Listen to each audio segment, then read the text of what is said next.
ఈ రాష్ట్రంలో జరుగుతున్నటువంటిది అతి పవిత్రమైనటువంటి కలియుగ దైవం అయినటువంటి వెంకటేశ్వర స్వామి లక్షల్లో సంపాదించడం ఈ రోజుల్లో సాధ్యమా? అవును, ఇట్స్ పాసిబుల్. ఇన్వెస్ట్మెంట్ అక్కర్లేదు, రిస్క్ లేదు. ఇది డబ్ల్యూ కామర్స్. కలితి నెయ్య సిట్టు దర్యాప్తు వాటి రిపోర్టు దాని మీద ఎవరైతే దీనికి బాధ్యులు ఉన్నారో దొంగలు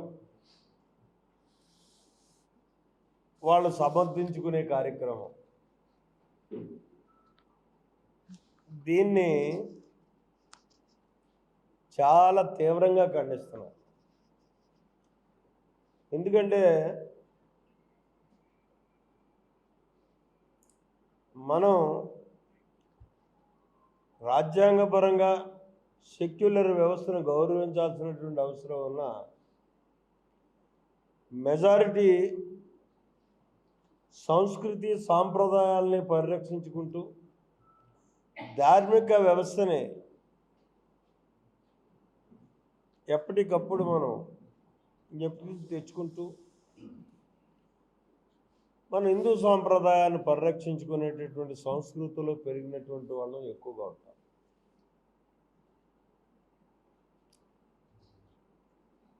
ఆ విధానంలో గొస్తులోకి మన ఆంధ్ర రాష్ట్రంలో అయితే ప్రధానంగా ప్రపంచ దేశాల్లోనే అతి ముఖ్యమైనటువంటి దేవుడిగా కొలిచేటువంటి వాడు తిరుపతి వెంకన్న.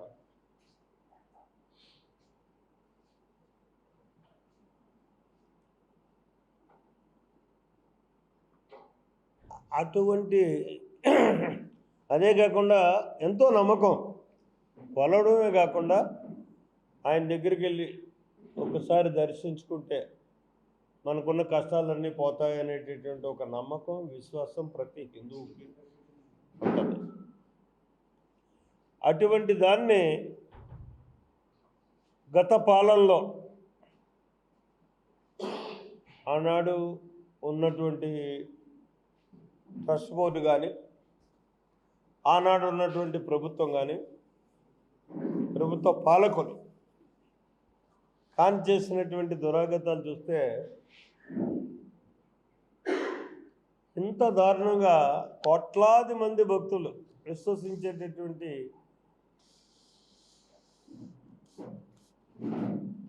ఒక వ్యవస్థను ఎంత దారుణంగా బస్సు పట్టించినటువంటి పరిస్థితి ఉందా అని చెప్పి ఆశ్చర్యం కలిగింది.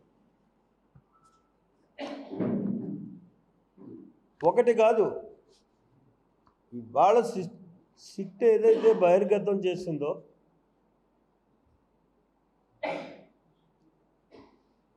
ఆ ఒక్క కల్తీ నెయ్యే విధానమే కాకుండా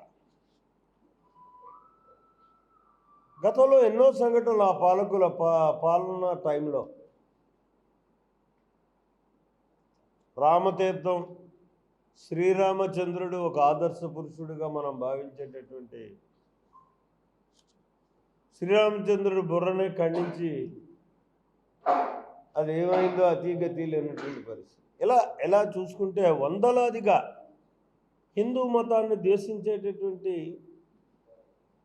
ఒక ప్రభుత్వంగా వ్యవహరించినటువంటి తీరు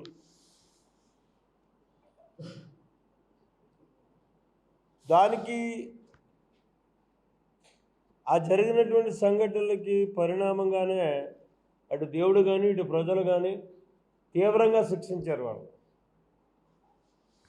ఎందుకంటే అంత దారుణమైనటువంటి ఓటమిని చూపెట్టి కేవలం ఒక ముఖ్యమంత్రిని మాజీ ముఖ్యమంత్రి అనకుండా ఇవాళ మనం ఒక పులివెందుల శాసనసభ్యుడిగా మిగిల్చి వదిలేశారు. ఇవన్నీ ఆ పరివసనాలే, ఆ పాలనా విధానంలో ప్రజలకు జరిగినటువంటి అన్యాయం కానీ ఇటు దైవాలకి జరిగినటువంటి హిందూ మతానికి జరిగినటువంటి అన్యాయం కానీ ఈ రెండు పర్యవసనాల వల్ల దిక్కు తోచనటువంటి విధానంలో జనం కానీ దేవుడు కానీ నెట్టేసినటువంటి పరిస్థితి ఆనాటి పాలకులను కానీ జగన్మోహన్ రెడ్డి. ఇవాళ మరి సిగ్గు ఎగ్గు లేకుండా సిట్ ఏదైతే చాలా క్లాటికారికల్గా తేల్చిందో, ఓ 30 మంది మీద అభియోగం వచ్చినటువంటి అభియోగాలన్నీ కూడా నిజం, ఇందులో వాస్తవాలు ఉన్నాయని చెప్పి క్లియర్గా అంశాల వారి ఒక రిపోర్ట్ ఇచ్చి, ఇది నేనో మీరో సిట్ వేయలే, ఆంధ్రప్రదేశ్ ప్రభుత్వం వేయలే, ట్రస్ట్ బోర్డు వేయలే, తప్పు జరిగింది అని మాత్రం మేము ట్రస్ట్ బోర్డు సభ్యులుగా ప్రమాణ స్వీకారం చేసిన తొలి సమావేశంలోనే ఇక్కడ తప్పులు జరిగాయి, ఆ తప్పుల్లో ప్రధానమైనటువంటి కల్తీ నెయ్యి అని మాత్రం మేము గుర్తించినటువంటి మాట వాస్తవం. కానీ సిట్ వేసింది సుప్రీంకోర్టు వేసింది. ఆ సుప్రీంకోర్టు నిష్పక్షపాతంగా సిట్టు వ్యవహరించి వాళ్ళు రిపోర్ట్ ఇచ్చారు. ఎంత దారుణం అంటే మనకు భయం వేస్తుంది. ఈవేళ మనం ఎక్కడైనా వచ్చి ఒక టీ తాగాలంటే కూడా భయపడాలి. ఆ జరిగినటువంటి సంఘటన కానీ ఒకసారి చూసుకుంటే,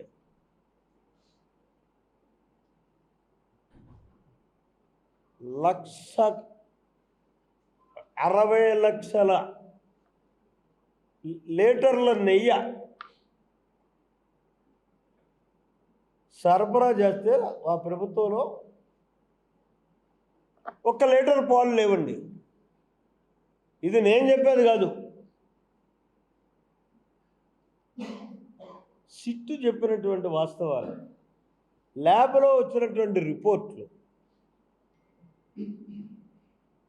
అంత దారుణంగా పాలును కూడా కల్తీ చేస్తున్నారన్నది.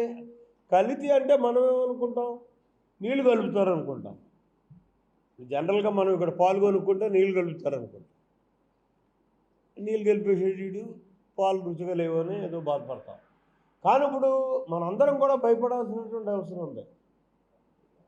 ఒక పక్క భగవంతుడికి ప్రసాదంలో కల్తీ నెయ్యి అంటే పాలు లేనటువంటి నెయ్యిని తయారు చేసి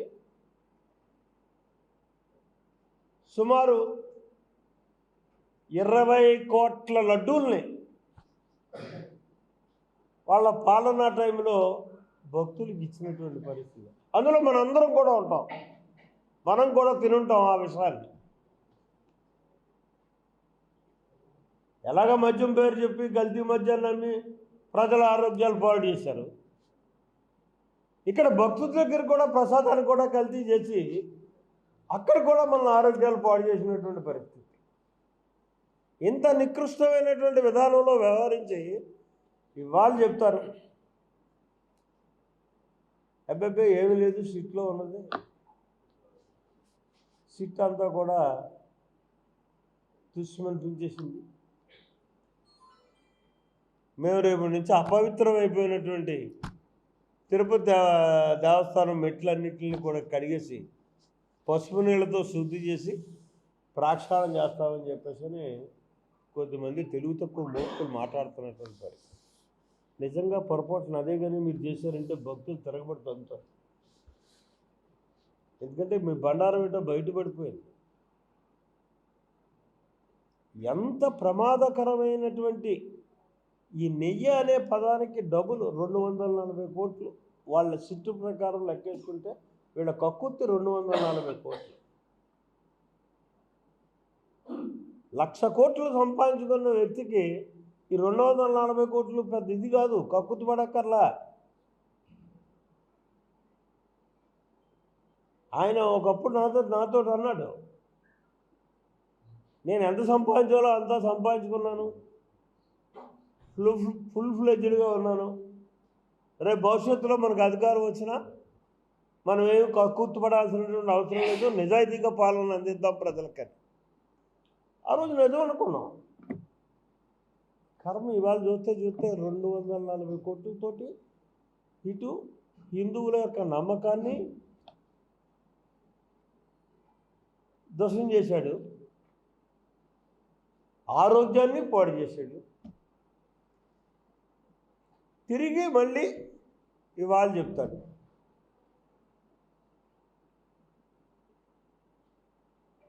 ప్రక్షాళన చేయాలంటారు. అంటే ఏంటండి ప్రక్షాళన చేయడం అంటేనే? హిందూ సాంప్రదాయ ప్రకారం ఏదైనా ఒక భగవంతుడికి అనాదిగా మనం వస్తున్నటువంటి ఆచారం, ఆంధ్రప్రదేశ్ ముఖ్యమంత్రి కానీ ముఖ్యమంత్రి ఒక తిరుపతి దేవస్థానం గురించి మనం మాట్లాడుకోవాల్సి వచ్చినా ఉన్న దేవస్థానాలకైనా సరే ముఖ్యమంత్రి, దేవాదాయ శాఖ మంత్రి వీళ్ళిద్దరూ లేకపోతే ఎవరో గ్రూప్ ఆఫ్ మినిస్టర్స్ ఆ దేవాలయానికి వెళ్ళి ఆ ఉత్సవం జరిగేటటువంటి సందర్భంలో వస్త్రాలు సమర్పిస్తారు. ఆ సమర్పించేది ఎలా సమర్పిస్తారండి?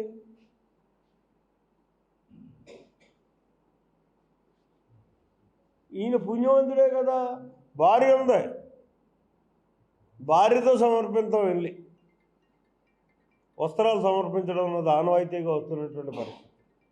5 సార్లు ఈయన వస్త్రాలు సమర్పించడానికి వెళ్ళి భార్య లేకుండా వెళ్ళాడు. ఏమనుకోవాలి మనం? ఇది హిందూ సాంప్రదాయమా? అందుకు తిరుపతి అపవిత్రం అయిపోయిందా? అప్పుడు అపవిత్రం కాలే. ఇప్పుడు భార్యతో వెళ్ళి, భార్యాభర్తలు అందరూ వెళ్ళి అక్కడ బోటును పరిరక్షించుకుంటూ, ఆ దేవుణ్ణి సంరక్షించుకుంటూ, సేవించుకుంటూ చక్కగా పాలన అందిస్తున్నటువంటి మా వల్ల అపవిత్రం అయిపోయిందండి. ఇది అపవిత్రం అంటే ఆయన దృష్టిలో. మరి హిందూ మతం అంటే ఏంటో కూడా అర్థం కానటువంటి పరిస్థితి, హిందూ సంస్కృతి ఏంటో తెలియనటువంటి విధానంలో అతను ఉన్నాడని నేను భావిస్తున్నాను. ఇంకా రాజకీయాల గురించి మాట్లాడుకోకర్లా. అతని గురించి ఒక్క ధార్మిక వ్యవస్థని విచ్ఛిన్నం చేసినటువంటి విధానాన్ని ఆయన టైంలో మనం చూసుకుంటే ఎంత నికృష్టమైనటువంటి విధానంలో వాళ్ళు వెళ్ళారు అన్నదానికి ఇదే కాదు. పరమతస్థుడు ఎవడైనా సరే వెంకటేశ్వర స్వామిని దర్శనం చేసుకోవాలనుకుంటే ఒక అఫిడవిట్ ఇవ్వాలి. ఇది మనం ఎట్లా బ్రిటిష్ వాళ్ళ టైంలో పెట్టారు. వాళ్ళు అనుకున్నారు ఆ రోజుని, నేను పరమతస్థుడిని, నేను ఆ దేవుడి మీద విశ్వాసం ఉన్నప్పుడే అక్కడికి వెళ్ళాలి. ఆ ఉండేవే గంటో అరగంటో 10 నిమిషాలు ఆ నమ్మకంతో విశ్వాసంతో ఆ దేవుని సేవించాలి. అందుకోసం ఒక నిబంధన వాళ్ళంతటా వాళ్ళు పెట్టుకున్నారు. ఆ నిబంధన ఆనాటి నుంచి కొనసాగుతుంది. ఇతను పెట్టకుండా నిబంధనను వ్యతిరేకించి సంస్కృతిని విచ్ఛిన్నం చేసి ప్రతిసారి తిరుపతి కొండకెళ్ళి దేవుణ్ణి దర్శనం చేసుకున్నందుకు బస్సు పట్టిందా లేదా విశ్వాసంతో నమ్మకంతో మనమంతా దేవుడి దగ్గరికి వెళ్ళి ఇవాళ అన్య మతస్థుల్ని ఆ కొండ మీద నుంచి కిందకి దింపే ప్రయత్నంలో కిందకి దింపుతుంటే ఉద్యోగస్తులు ఆ నిర్ణయం తీసుకోవడం బస్సు పట్టడమా? తొలి బోర్డులోనే మేము చాలా క్లియర్గా అన్య మతస్థులు ఎవరో కూడా తిరుమల కొండ మీద ఉద్యోగం చేయడానికి వెళ్ళలేదు. అలాగని చెప్పి సెక్యులర్ వ్యవస్థను గౌరవించేటటువంటి విధానంలో వాళ్ళు వాలంటీర్గా రిటైర్మెంట్ అయిపోతే వెళ్ళండి గుడ్, కాకపోతే ప్రత్యామ్నాయ ఉద్యోగం ప్రభుత్వంలో వాళ్ళకి చూపించే విధంగా బోర్డు నిర్ణయం తీసుకుని ఆ చర్యలు చేపట్టి ఇవాళకి చాలామందిని 175 మంది 100 మంది ఉంటే 75 మందిని అక్కడి నుంచి కిందకి దింపినటువంటి పరిస్థితి. ఇది బస్సు పట్టడం అంటారా? అఫిడవిట్ ఇవ్వకుండా దేవుడి దగ్గరికి వెళ్ళి నేనే రాజుని, నేనే ఇది నేను చెప్పుకుని తోసిరాజని సాంప్రదాయాన్ని తోసిరాజని చేసేటువంటి విధానం బస్సు పట్టడం అంటారా? జగన్మోహన్ రెడ్డి నీకు ఒకటే చెప్తున్నా, తిరుపతి తిరుమల వెంకటేశ్వర స్వామి ఎంతవరకు నిన్ను అనగదొక్కాలో అంతవరకు తొక్కు. ఇవాళ నా మించిపోయింది లేదు. నువ్వు కాదు, నిన్ను నమ్ముకున్నటువంటి వ్యక్తులను కూడా ఇవాళ నువ్వు తప్పుడు దారిని నడిపిస్తున్నావు. ఇవాళ జగన్మోహన్ రెడ్డిని నమ్ముకున్నటువంటి వైసీపీ నాయకులకి అందరికీ కూడా నేను విన్నవిస్తున్నాను.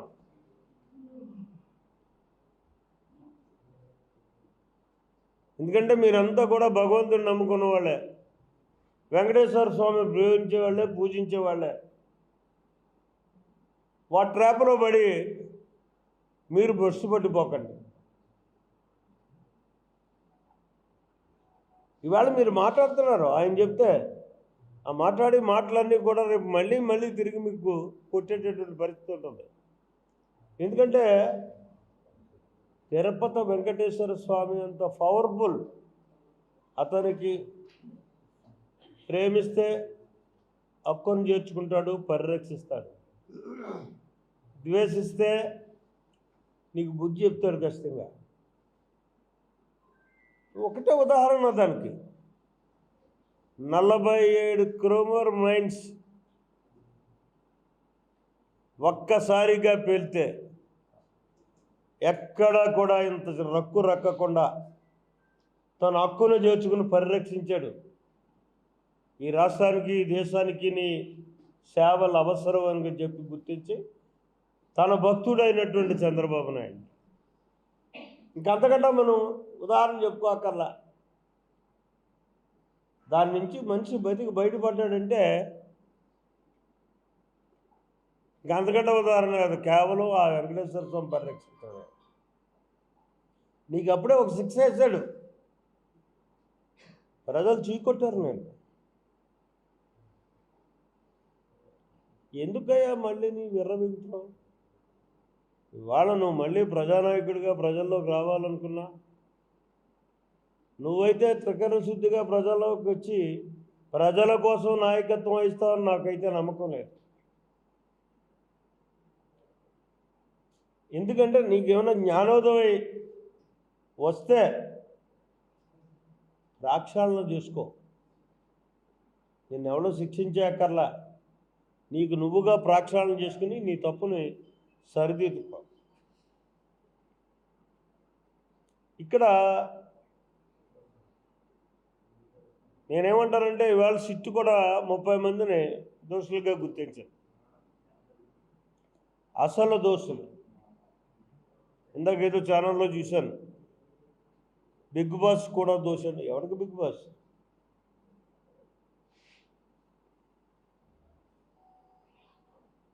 ప్రజలకు సేవ చేసేవాడు, ప్రజలకు మంచి చేసేవాడు, ప్రజలను పరిరక్షించేవాడు, ప్రజలను ఆదుకునేవాడు బిగ్ బాస్ అవ్వచ్చు. ఇతనెవడికి బిగ్ బాస్? ఒక మాజీ ముఖ్యమంత్రి, ఒక పులివెందుల ఎమ్మెల్యే, నాకంటే జూనియర్.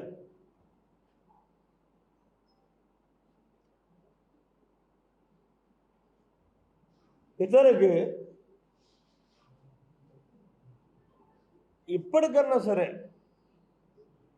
జ్ఞానోదయం అయితే రాక్షాలు చేసుకోవడమే కాదు, సిట్టు కూడా ఖచ్చితంగా వీళ్ళందరినీ ఇన్వాల్వ్ చేయాల్సినటువంటి అవసరం ఉంది. ఇవాళ డబ్బులు ఉన్నాయి, ఎక్కడికి వెళ్ళే క్లియర్గా సిట్ రిపోర్ట్లో ఉన్నాయి.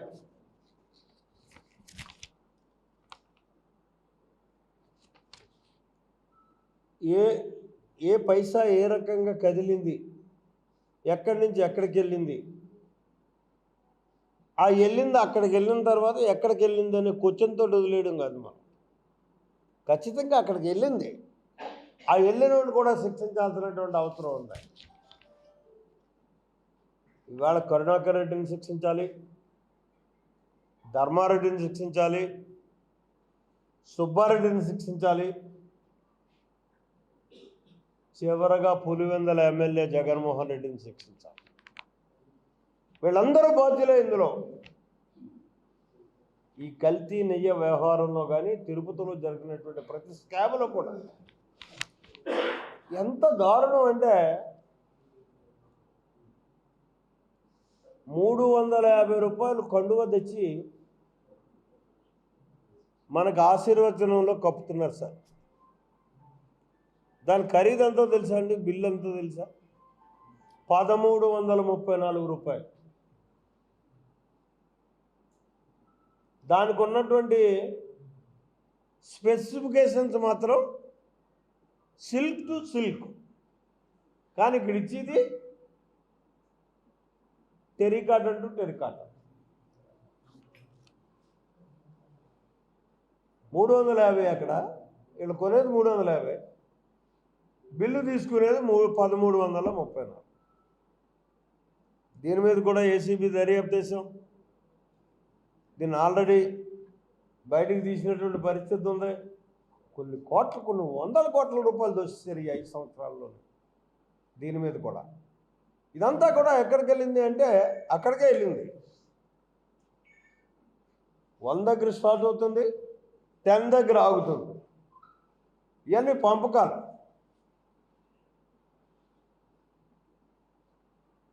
ఇవాళ అన్నింటినీ కూడా బ్రేక్ చేసాం. ఇప్పుడు ఏం చేసాం?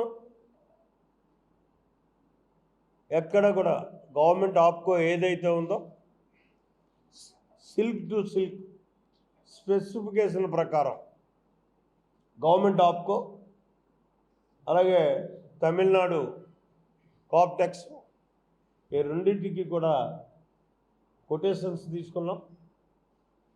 ఇవాళ 1800 సుమారు 50 రూపాయల దాకా అవుతుంది సిల్క్ టు సిల్క్ అయితే. యాక్చువల్గా వాస్తవం కూడా ఆ రేటుకి తగ్గించి రాదు. ఎందుకంటే సూరత్ మన పెద్దాపురం సిల్క్ అంటాం అదే 3000 రూపాయలు తీసుకుంటున్నాం ఒక ఆశీర్వచనానికి. 1850 రూపాయలతో సిల్క్ కండువా కప్పితే పవిత్రంగా దాన్ని దాచుకుంటాడు, వేసుకుంటాడు, ఉపయోగించుకుంటాడు. ఇలా దారుణమైనటువంటి విషయాలు ఒక్కొక్కటిగా చెప్పాలి అనుకుంటే అన్నిటిలో కూడా కల్తీ. ఇంకెంతకంటే దారుణం ఏంటంటే దేవుడికి మన ప్రసాదం మాట దేవుడు ఎరుగు, దేవుడికి పెట్టే నైవేద్యాన్ని కూడా నకిలీ, కల్తీ. స్పెసిఫికేషన్ ప్రకారం దేవుడికి పెట్టే నైవేద్యంలో వచ్చేటటువంటి పదార్థాలన్నీ కూడా ప్రకృతి విధానంలో పండించినటువంటి పంటలు పెట్టాలి. నెయ్యి స్వచ్ఛమైనటువంటి నాటావు నెయ్యి ఇవ్వాలి, నెయ్యి పెట్టాలి. కానీ దాన్ని ఒక మహనీయుడు 30 లక్షల రూపాయలు నెలకిస్తుంటే ఆ డబ్బుని ఈ ధర్మారెడ్డి గారు తీసుకుని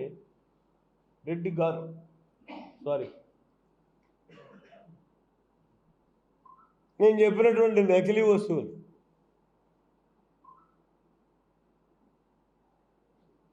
ప్రకృతి సిద్ధంగా పండించినటువంటి పంట కాదు. పంటలో పండినటువంటి ఇవి కాకుండా బియ్యం కానీ పప్పులు కానీ అన్నీ కూడా మామూలుగా మనం పండించే పంటల నుంచి తీసుకోవడం. ఇక నెయ్యి అయితే మహాదారుణం, అది కూడా కల్తీ నెయ్యే. దాన్ని మాత్రం ఒకటి చేశారండి, పాలతో తయారు చేశారు, జెర్సీ పాలతో తయారు చేసి ఇచ్చారు. అంతలో కొంత మెరుగు అంటే అక్కడికి ఏమైనా డైరెక్ట్గా దేవుడి దగ్గరికి వెళ్ళిపోతుంది కాబట్టి ఈ మాత్రం అన్నా ఇది చేయకపోతే ఏమైనా అవుతుందని భయపడ్డారు. ఇటువంటి దుష్టులు ఇవాళ. ఇంకో చిత్రం ఏంటంటే క్రెడిట్ గోస్, ఇది కొత్త వ్యాపారం మొదలుపెట్టాడు ఈనాడు జగన్మోహన్. మీరు స్టోర్ క్రియేట్ చేసి లింక్ లేదా క్యూఆర్ ని షేర్ చేస్తారు, కస్టమర్ ఆర్డర్ ప్లేస్ చేస్తారు, డెలివరీ, రిటర్న్స్, రిఫండ్స్ అన్ని ప్లాట్ఫామ్ హ్యాండిల్ చేస్తుంది. తిరుపతితో ఆగటంలే, ఎక్కడ ఏది మనం చేసుకెళ్తున్నా, ఎక్కడ ఏ పెట్టుబడులు మనం తెస్తున్నా, మా ప్రభుత్వం తెస్తున్నా, కూటమి ప్రభుత్వం ఇదంతా నేనే చేశాను, ఇప్పుడు మీరు అమలు చేస్తున్నారు. నిన్ను ఎవరు చేయొద్దు అమలు చేయొద్దు అన్నాడు, నిన్ను ఎవరు చేయొద్దు అన్నాడు. ఏం అమలు చేశావు నువ్వు?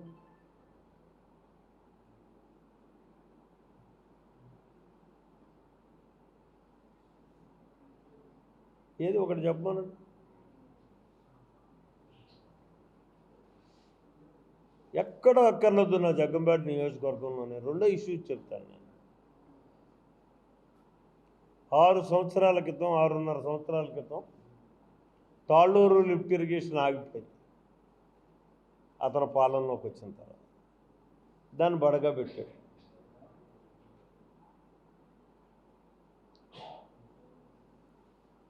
అది నీ గోష్ట, అది ఆపేయడం నీ గొప్పతనం, నీ క్రెడిట్, దాన్ని క్రెడిట్గా భావించాలా?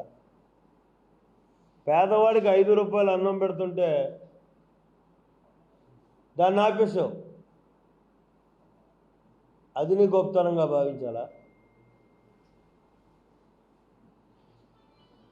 ఇలా చెప్పుకుపోవాలనుకుంటే గంటల తరబడి చెప్పచ్చు. అది నా కాన్స్టిట్యూన్సీలో 130 కోట్ల రూపాయలతో మల్లూరు, మల్లవరం 10,000 ఎకరాలకి నీరు, హయ్యెస్ట్ కాంటూర్ అది. అటు నీరు రాదు, ఇటు నీరు రాదు, పైన ఉంది. దానికి ఏలేరు నుంచి ఒక ప్రాజెక్టు తీసుకొచ్చి చంద్రబాబు నాయుడు గారితో శంకుస్థాపన చేయించి టెండర్ పిలిపించి పనులు మొదలుపెట్టి 17% పనులు చేస్తే దాన్ని పడుకోబెట్టేసింది.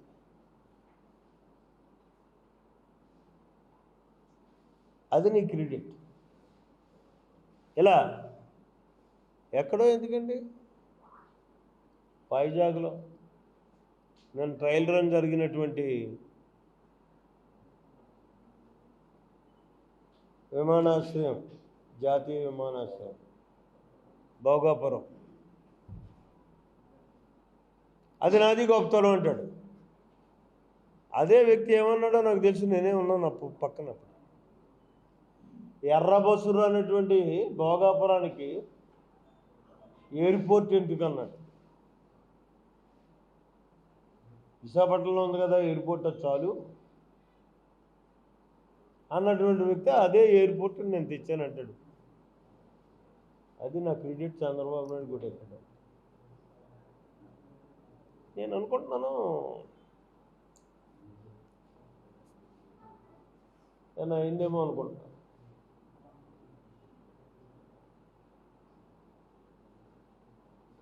ఒక్కటి మాత్రం చాలా తీవ్రంగా ఖండిస్తున్నాను. ఇది ఎవరైనా సరే, జగన్మోహన్ రెడ్డి కాదు, వైసీపీకి సంబంధించిన వాడు కానీ ఎవరైనా తిరుమల తిరుపతి దేవస్థానం మీద కూటమి ప్రభుత్వం ఏర్పడ్డ తర్వాత, మా ట్రస్ట్ బోర్డు వచ్చిన తర్వాత, మా చైర్మన్ బిఆర్ నాయుడు నాయకత్వంలో ఏ సవెత్తు తప్పు చూపెడితే ఛాలెంజ్, ఏ సవెత్తు దేనన్నా ప్రక్షాళన చేశాం. ఒక్కొక్కటిగా అన్నీ మార్చుకుంటూ వస్తున్నాం. ఎవరికి కాడు ట్రస్ట్ చేస్తున్నాం. అక్కడ నా మట్టుకు నేను నా స్థాయికి సరిపడదు 34 లారీలు గడ్డి పట్టుకెళ్ళి అక్కడ ఉన్నటువంటి గోమాతలకు ఇచ్చాను. రేపు మళ్ళీ ఇంకొక 100 లారీలు తయారు చేస్తున్నాను పట్టుకెళ్ళి ఇవ్వడానికి, అక్కడ పెట్టడానికి, గోశాలకి. ఇది నేను ఒక్కడే కాదు,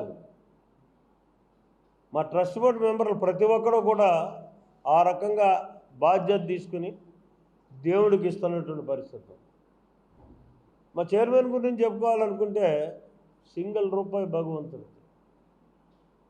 కారు తీసుకోవట్లేదు, అసలు ప్రోటోకాల్ అన్న దాన్నే ఆయన ఇచ్చేయట్లేదు. ఒక్క సింగిల్ రూపాయి దేవుడు తెలియదు. తన కొండ మీద తాగేటటువంటి టీ దగ్గర నుంచి, మాకిచ్చే టీ దగ్గర నుంచి అన్నీ కూడా తన సొంత డబ్బులు.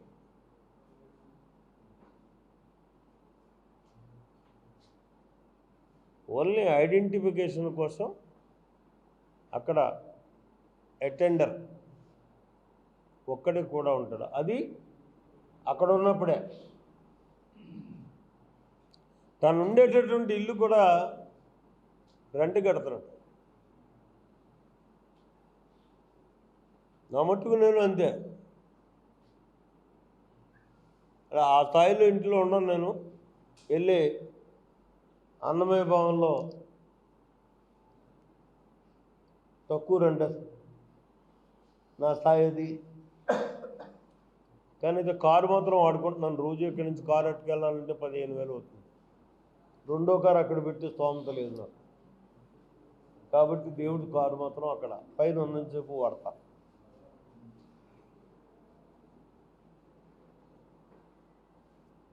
అంటే ఎవరి స్థాయిని బట్టి వాడు ఇది చేస్తున్నాడు, కట్టుబడి పని చేస్తున్నాడు తప్పించి అక్కడ అధికారులు కూడా అంత బాధ్యతగానే వ్యవహరిస్తున్నారు. మీకు తెలుసు కదా, సింగాల్ మన దగ్గర కలెక్టర్ చేశాడు. అలాగే వెంకయ్య చౌదరి ఎడిషనల్ ఈవో చాలా కష్టపడి నిన్న రథసప్తం అయిందండి. 3 లక్షల మంది వచ్చారు. ఆ భగవంతుడి దయ వల్ల, వెంకటేశ్వర స్వామి దయ వల్ల చిన్న గీత కూడా ఎవరికి పడలేదు. 3 లక్షల మంది ఎలాగొచ్చారో అలాగే దేవుని దర్శించుకుని వెళ్ళిపోయారు. అలాగే మొన్న బ్రహ్మోత్సవాలు, అందుకితం బ్రహ్మోత్సవాల్లో చిన్న తప్పు జరిగింది. అది చేయించిన తప్పు అంటారు. జరగాల్సిన తప్పు కాదు. కేవలం 2,000 మంది ఉన్నటువంటి జనాభాలో అంత దొక్కిళ్ళాస రావాల్సినటువంటి అవసరం లేదు.